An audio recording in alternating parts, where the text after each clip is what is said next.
Hi, everybody. Welcome to the Mick Sterling Experience Podcast. You are watching the debut show of a brand new show on the Mick Sterling Experience Podcast. It's called A Taste with Sue Zelickson. Sue is a legend, an incredible woman, and today she's going to be talking to Allison O'Toole from Second Harvest Heartland and Kathy Mays of Loaves and Fishes, both incredibly powerful women, all three of them. Amazing. Enjoy the show. Sue Zelickson, thank you very much for being a part of it. A Taste with Sue Zelickson on the Mick Sterling Experience Podcast. I'm Sue Zelickson, and I'm here with a new podcast that we're going to be talking about fabulous people in the food industry, how we are being fed so beautifully, so many ways and so many places.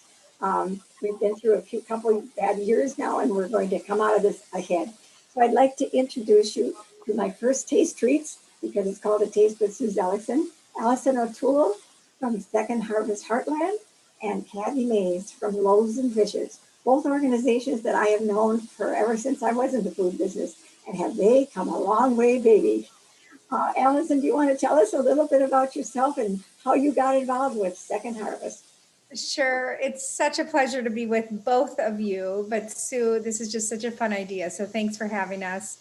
I am a lifelong Minnesotan. I love this community. I love this state, and have spent really my career over 3 decades moving initiatives forward, helping people thrive, whether it be in the healthcare arena or now food and, kind of the social services arena. But I really come to Second Harvest Heartland with the intersection of hunger and health in mind. That is where my heart is. That is where my mind is every day. And boy, has that been on center stage in the last year. I'll tell you a quick fact. Today is my 2nd year anniversary at Second Harvest Heartland. Oh. And boy, did that go fast. So, just quickly about Second Harvest too, we're one of the largest food banks in the country. We're part of the Feeding America network. And so we are, just right here in the heartland. And it makes sense when you think about it, because we have a large ag community here, a lot of Fortune 50 companies. And it's really our job to make sure we connect the food that's available with the people who need it. The logistics challenge on our end. And so we have a large 230,000 square foot warehouse in Brooklyn Park, Minnesota, where we source and store all the food. And then we work with hundreds of partners. And top of that list is Loaves and Fishes with Kathy Mays and her team, who are doing incredible work. But really, it's our privilege to work with so many other organizations to actually distribute the food to those frontline organizations who are really the connectors with our hungry neighbors. And so again, so happy to be here with both of you. Well, so thrilled to have the two of you, because you really have set the bar very high. It's just not only being there 2 years, and Kathy, how many years has it been? 5 for you? No, I'm going on 7. You're going on 7, yeah. You're a keeper. The difference that I have seen, I mean, as I say, I could be your grandmother's, but anyway, I wanted to tell you, it is light years from what it started. People didn't network together. They didn't talk together. And then when I heard the two of you talk every morning and talk about your problems, share the good things and share the things that you're doing with each other to help so many people. So Kathy, tell us about Loaves and Fishes. We used to be just canned goods, and there's no canned goods now, and no desserts either, right? Well, much like Allison, well, thank you for having us, Sue. You are just a little spitfire, and I love getting your texts that XOXO and you're the bestest, and you just brighten everyone's day. So thank you. I'm a lifelong Minnesotan as well, and my family was in the food world for as long as I remember. And so it came naturally, and I was asked to run a food shelf out in the western suburbs, and I said yes.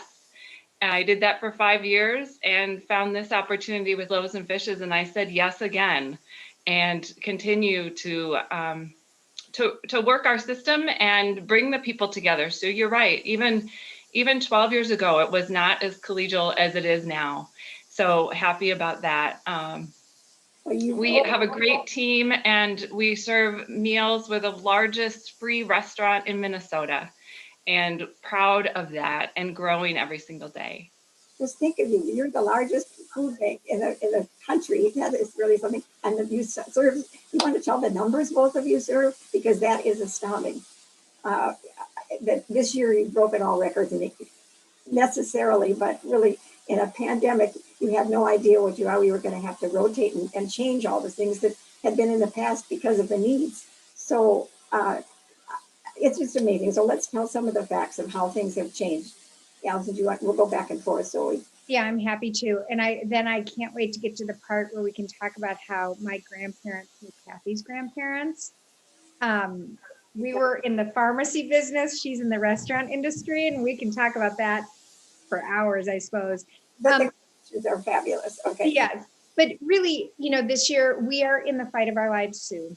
And thankfully, we have good partners, and we are banding together as a community and a hunger relief network to hopefully combat the worst of this pandemic for our community. In the last year, Second Harvest Heartland has distributed 120 million pounds of food. That's 105 million meals.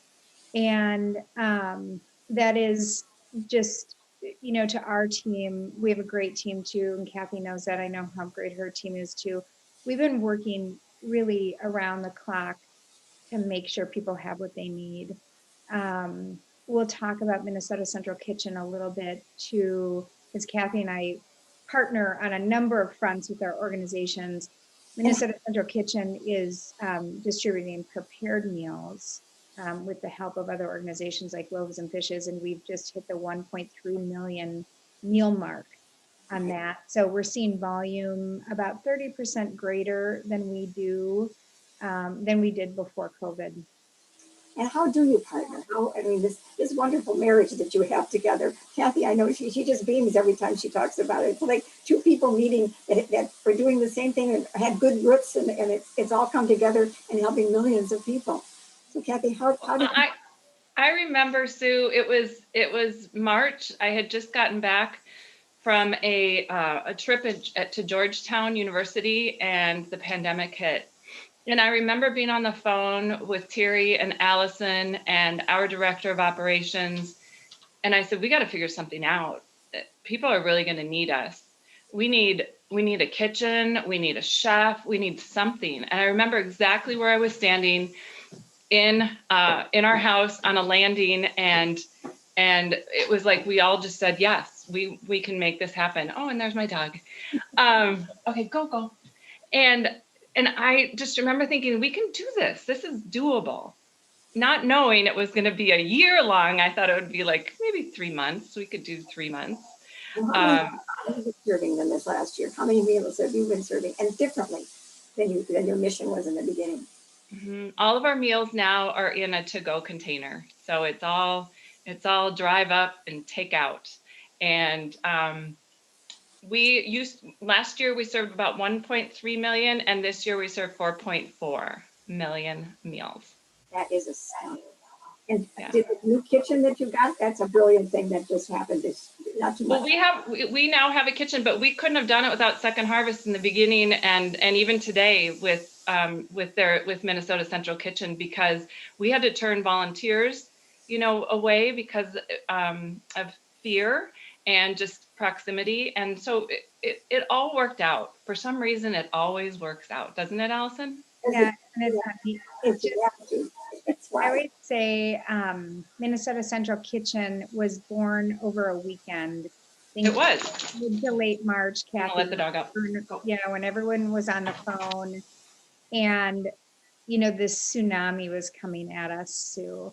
And you really find out a lot about your colleagues and your team when you're in a crisis. And I think Kathy and I are both so reassured. I mean, I could talk about how great our teams are again for hours. But it was born over a weekend. And I think a crisis has a way of bringing people together, but also opening minds sometimes.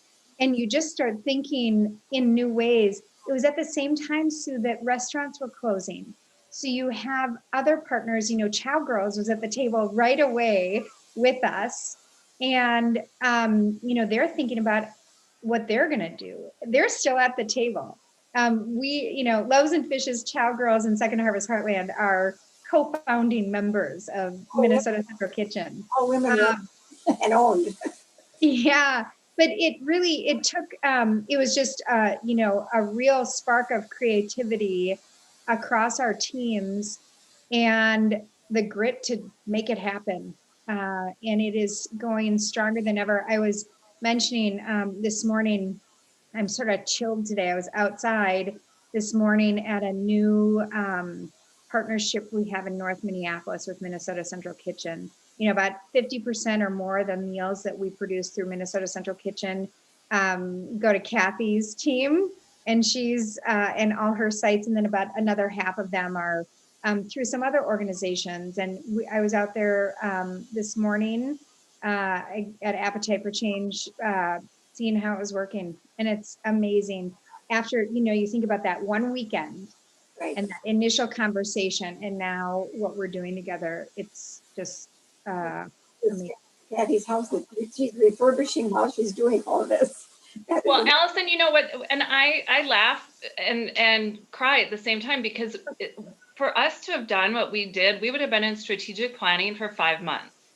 We would have thought through everything that could have happened that was wrong, and we didn't have a wrong lens. You know what? It was just all like, of course, we need to feed the people. And I think if that's always your mission, if your mission is always your guest, your end user, then you're going to be successful. And God darn it, we were successful. Oh yeah. I mean, it's because you're knocking it out of the park, Kathy. I think in terms, of volume and connection, and just, I think, partnership even.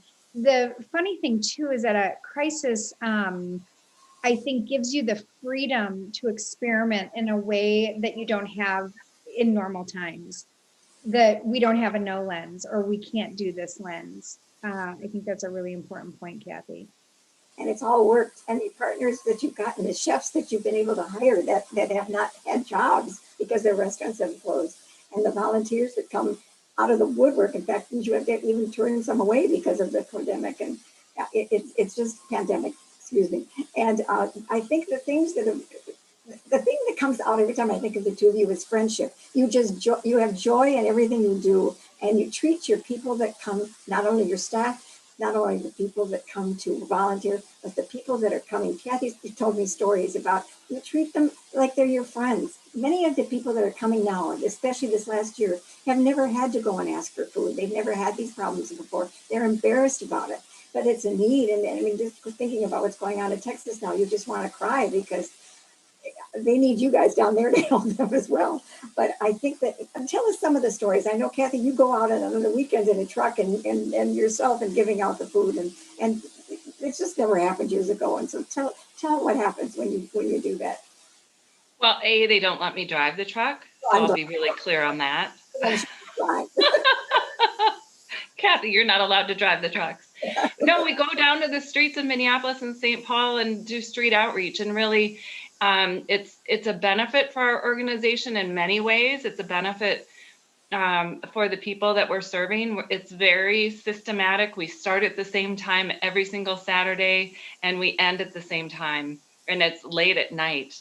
But what's important about it too for us is it's our ability at the end of the week that food that's left over will not be thrown away. It's still good food. It's great food, but it's one mechanism where we can kind of open the valve really large, or maybe there might be a Saturday we can't give as much, but we're still giving. So, it's all systems. It's systems, and you're right, Sue. It's about a big heart. We are giving with generosity. Our organizations are doing things that we never would have done before because of rules. And you know what? If you drive up and you say, I need 5 meals, I'm going to believe you that you need 5 meals. I even actually talked to a woman this morning, and she said, are you telling me I don't have to bring my 4 children in the car? And I said, yes, I'm telling you that. You can just come up and tell us that you need 5 meals, and 4 of them are for children. Now tell our listeners, watchers, whatever, Where do they go? Where do you go? What's that? Where do you go to give those out? Is it at, you go to certain spots in St. Paul? Oh, in St. Paul, there are different shelters, there are different tented communities. It's wherever people are, but they know that we're coming, and so they tell their friends. We just asked our guests how they learn about us, and the number one way that they hear about us is through family and friends. Like a network of the people that go, that they'll tell their friends. And can Yeah. they for other people that can't, because there's some people that can't get out of this. I think we're having some noise in the background from somewhere.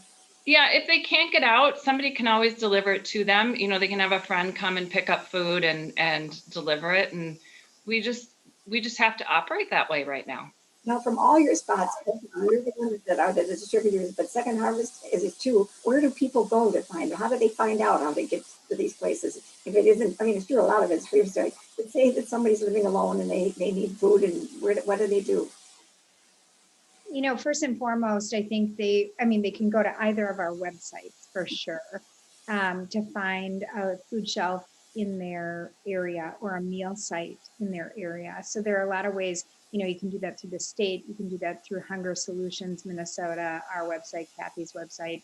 And I think it's, you know, you're bringing up, I think I want to jump from that point to really the point about helping people access the help they need. What we have seen, we've seen so many new people who have never had to ask for help, need to ask for help now. And I think it's our job as a community to make it okay to ask for help.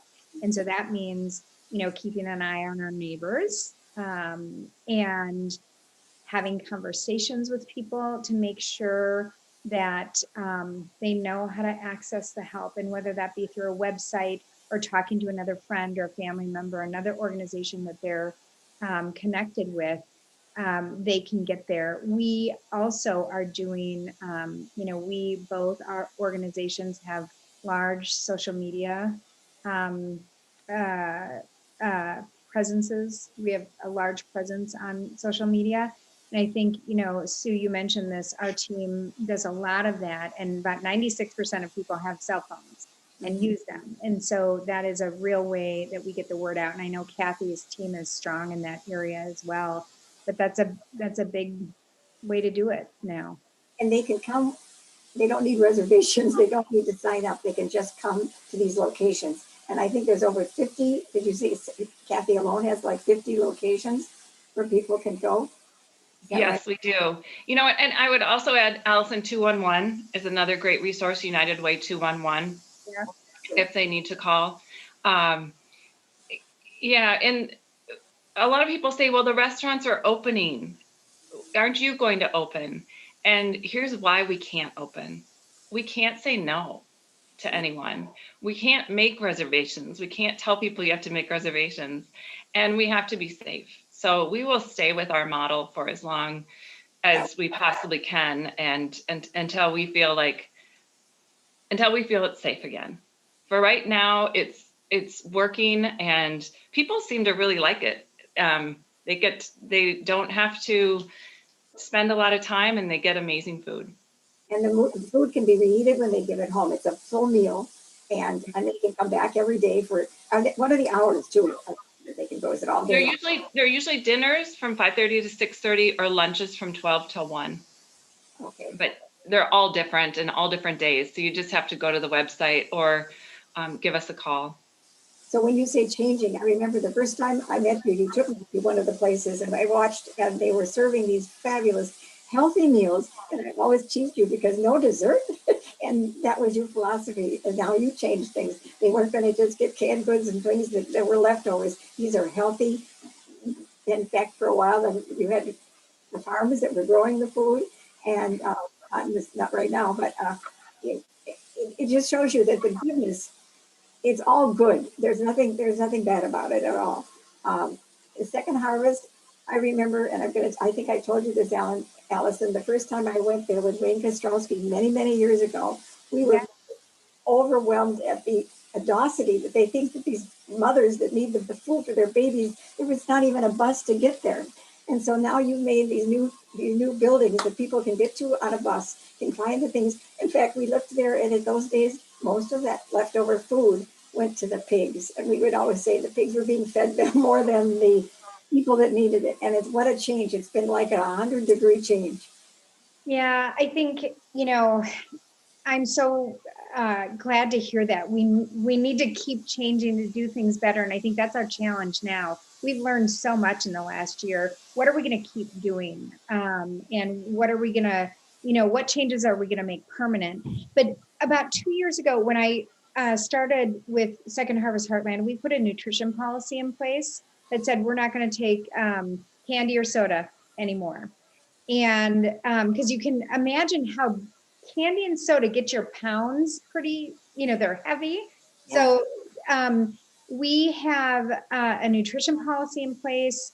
We also have this newly renovated facility in Brooklyn Park that is just a bright, shining example of a public-private partnership with the state of Minnesota and this community to build a facility that has the capacity and capability to provide fresh, healthy food to the people who need it. So we have, I said it's a 230,000 square foot warehouse. We have triple the freezer and cooler space that we used to, so we can store fresh vegetables, fresh fruit, lean proteins, some dairy items, all of those things that people really need and often can't afford. The other thing, we spend hundreds of millions of dollars in the healthcare world to address chronic diseases and all these other health conditions. About 2/3 of food shelf users have chronic conditions. So it is incumbent upon us. I mean, we are truly helping this community not only stay safe right now, but be healthy. And that benefits everyone. You think about what that does to your life. And you think about kids in that situation. That is, that gets back to that connection between hunger and health. And we're really doubling down there. And I know Kathy is too. Yeah, my favorite story was a woman in Crystal, and I hadn't thought about it, Sue, like this before. It was when our farm first grew spinach, and we had just harvested. And I sat down with a cup of coffee, and I asked the woman, "Why are you here?" I said, "We're really glad you're here." And she lifted up her plate and she said, "I couldn't put this many colors on the plate by myself." And it was cantaloupe and spinach and a lasagna. And it hit me like a ton of bricks. And then she tasted the spinach and she said, "What is this?" And I said, "Oh, this is spinach from our farm." And she said, "It tastes like velvet." She had never eaten fresh spinach before. But to Allison's point, because we're really good at closing each other out, but our guests don't shop the perimeters of a grocery store. That's where all the expensive items are. Just think about it. It's the fruits, it's the meats, it's the dairies. They go to the middle where the cheap items are. And we don't want to be the middle. We want to be the perimeter of a grocery store. And is that one of the reasons why when you started at Loaves and Fishes, because we don't need sweets, we don't need all that stuff, and so that's why they're getting all their good vitamins and minerals and good and colorful plates. I remember saying that because I've been involved in a lot of nonprofits, and the sweets were the happy time. Although I remember the Boys and Girls Club, they'd go to the pop machine, and so we used to say, "Now, would you put pop in your car to run?" Thinking of how can you put pop in your body to think you're going to be good and running all day if you wouldn't put it in your car and make it run. So I think they finally took the pop machines out of the Boys and Girls Clubs. But in the meantime, the two of you, okay, so I just love this relationship because you talk every other morning or every morning, or especially if you have something to discuss that you need help with. Tell me how that evolved. How did you two meet, and then how have you spread that out with other people? Like there's other organizations now that are joining you to help, like this Central Kitchen. Yeah, I mean, Kathy, right when I started, we went to lunch with Gary. Remember that? I mean, that was the kickoff. And you fell in love. Yeah, it was a kickoff. Yeah. But I think, and at the beginning of the crisis, a year ago, We were often talking multiple times a day. And I think it just, it not only is helpful when you have a colleague in the same line of business, so you've got another set of eyes on all of that, but there was a lot of heavy decision making going on about our teams, about our operations, about ourselves.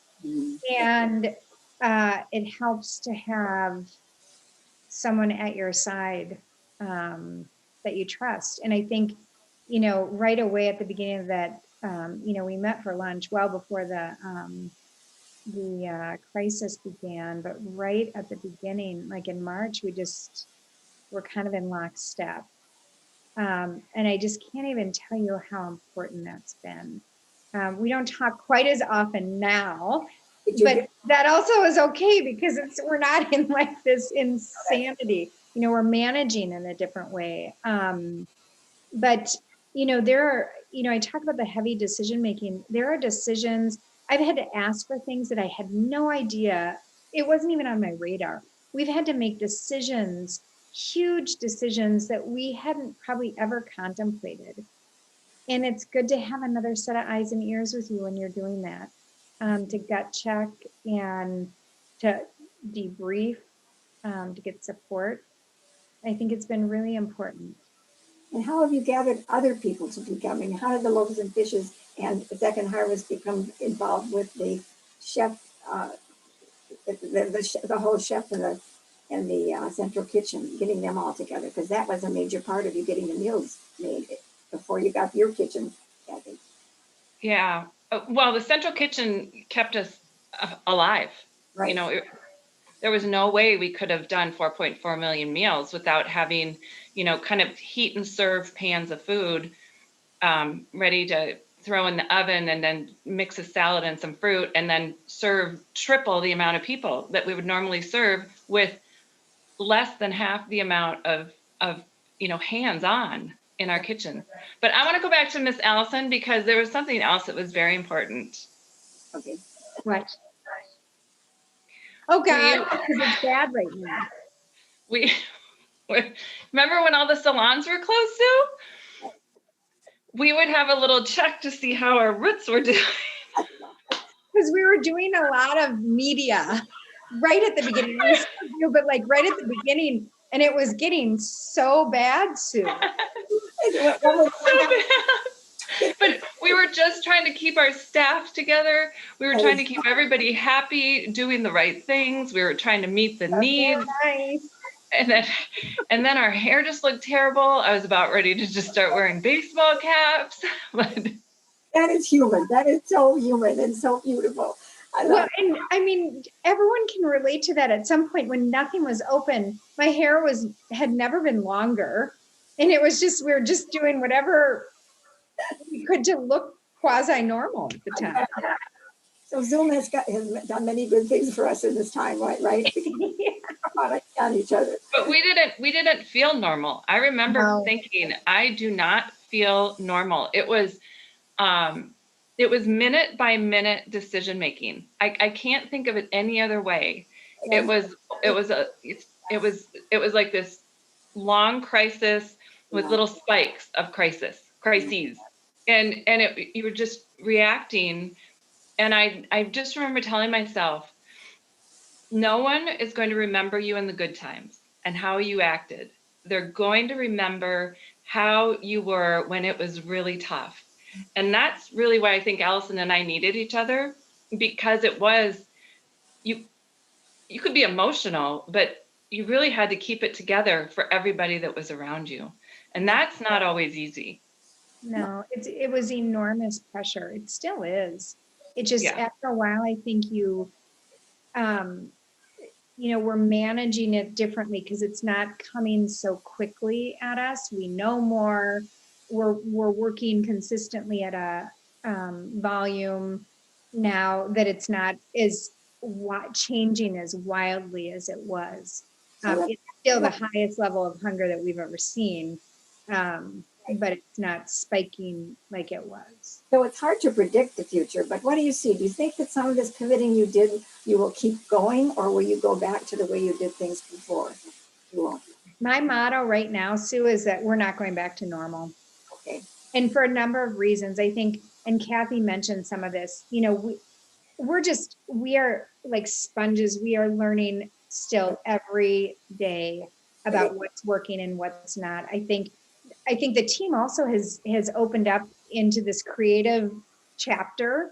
I would hate to quash that.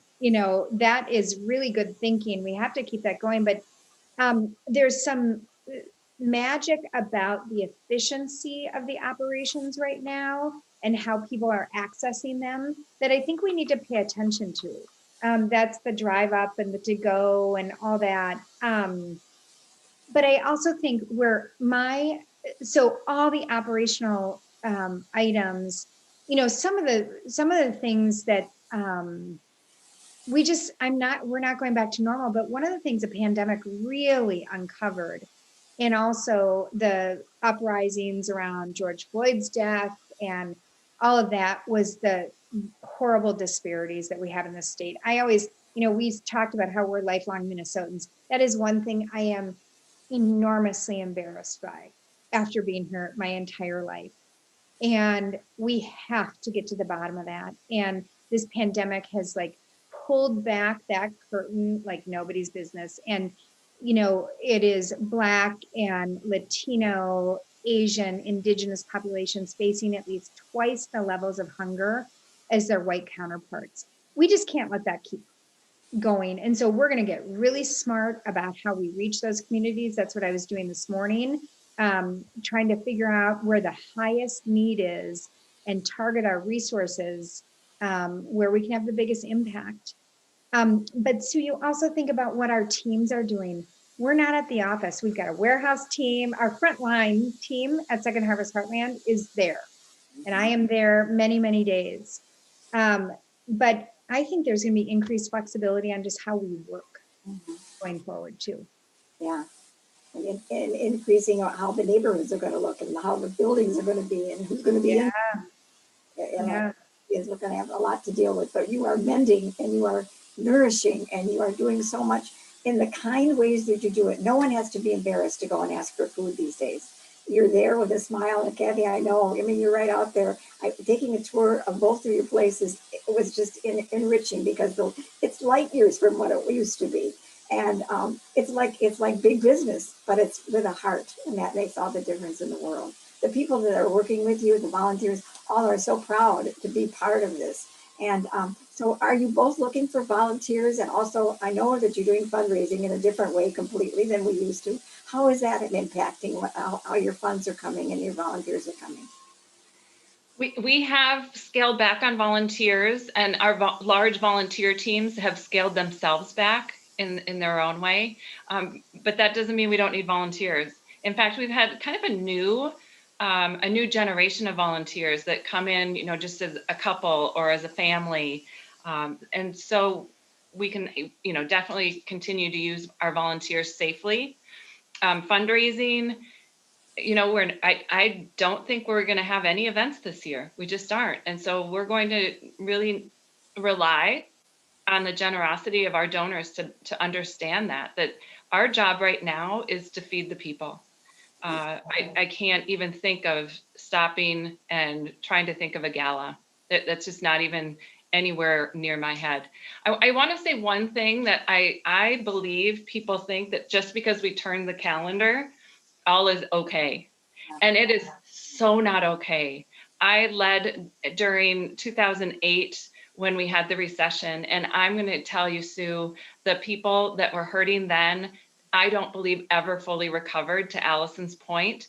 And this is like a double slap that will take years to get out of. Our job is just beginning. We have retooled like an Allison O'Toole.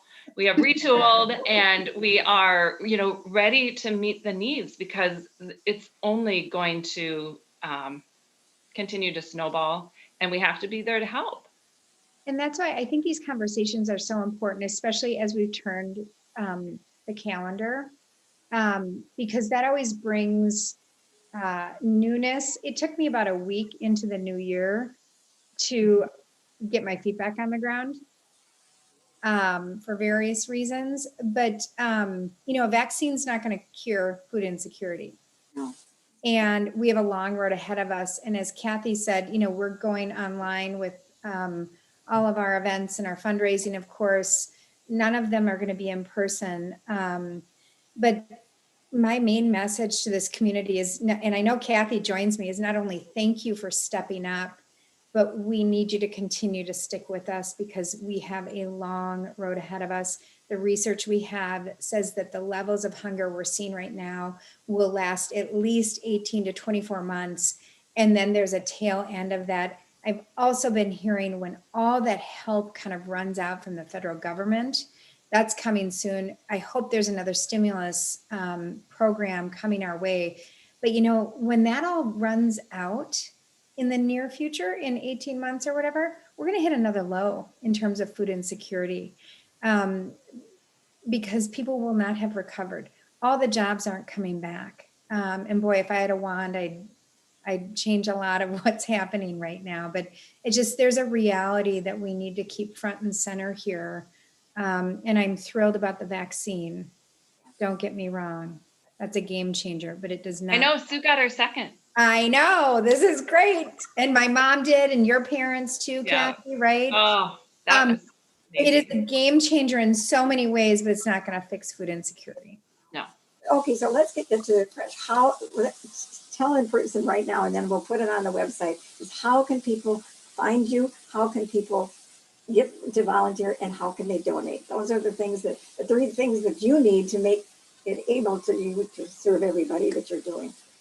So I bet we can just superimpose our websites at the end of this. We can do that. They're both .org, but you just go in and Google anybody that knows that and can just say second, but it's To Harvest.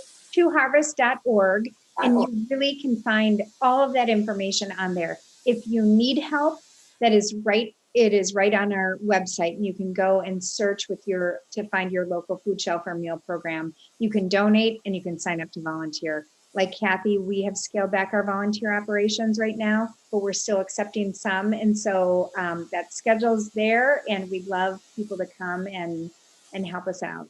Does Minnesota Central Kitchen still need help too to volunteer as well? Or not so much. Okay. Those kitchens, you think about the safety of, just all the real focus on safety that those kitchens have to maintain. The kitchens, I'd love to give everyone a tour of some of those kitchens. They're closed to outside visitors because it is so important that when we get those meals to Kathy, and Kathy's giving them to her guests, that they are perfect.